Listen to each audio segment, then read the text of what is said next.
मेरा नाम है ज़ुबैर हुसैन भट्ट, मैं एसपी कॉलेज में पढ़ता हूँ। आज हमारा बॉटनी का पेपर था जो कि हम 2016 बैच के हैं। हमारा आज बॉटनी का पेपर था जो कि टोटली आउट ऑफ सिलेबस आया था। परसों भी हमने ज़ूलॉजी का पेपर दिया था, उसमें भी टोटली आउट ऑफ सिलेबस आया था। फिर हम यूनिवर्सिटी गए थे, फिर हमने कंट्रोलर सर को रोका था कि वो उस टाइम निकल रहे थे। हमने उसको बोला था कि सर हमें आउट ऑफ सिलेबस आया है। वो बोला था कि बेटा कोई बात नहीं कि हम री एग्ज़ाम करेंगे। लेकिन ये मसला नहीं है कि हमारा री एग्ज़ाम होगा, मसला ये है कि हमारे फ्यूचर के साथ क्यों खेल रहे हैं। जो वहाँ पर पेपर सेट कर रहे हैं वो ये क्यों नहीं देख रहे हैं कि इनका सिलेबस क्या है, हमें क्या निकालना है। वो क्यों टोटली आउट ऑफ सिलेबस निकाल रहे हैं। आज भी यही सेम इशू है।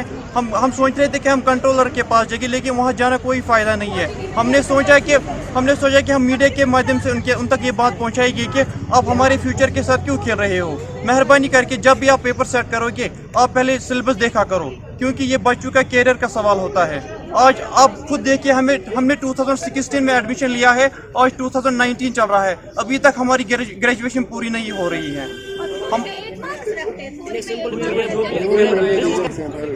और ऊपर से नेक वाले इनको A1 ग्रेड दे रहे हैं। मेहरबानी करके जब भी आप पेपर निकालोगे वो सिलेबस के मुताबिक निकालिए, आप हमारे कैरियर के साथ ना खेलिए।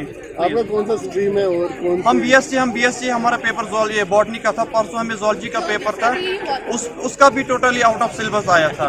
पता नहीं कल को ये रिजल्ट निकालेंगे, बोलेंगे आप फेल हो, जब पेपर में कुछ आ ही नहीं था। कौन से कॉलेज? हम एसपी कॉलेज से, हम डिफरेंट कॉलेज से यहाँ पे है। एसपी कॉलेज है, वुमेन्स कॉलेज है, और हमें यहाँ विश्व भारती कॉलेज में था ये सेंटर। हमारी डिमांड ये है कि री एग्जाम तो होगा ही होगा, लेकिन मेहरबानी करके आगे आप ख्याल रखिए, जब भी आप पेपर सेट करोगे उस सिलेबस सामने रख के आप सेट कीजिए।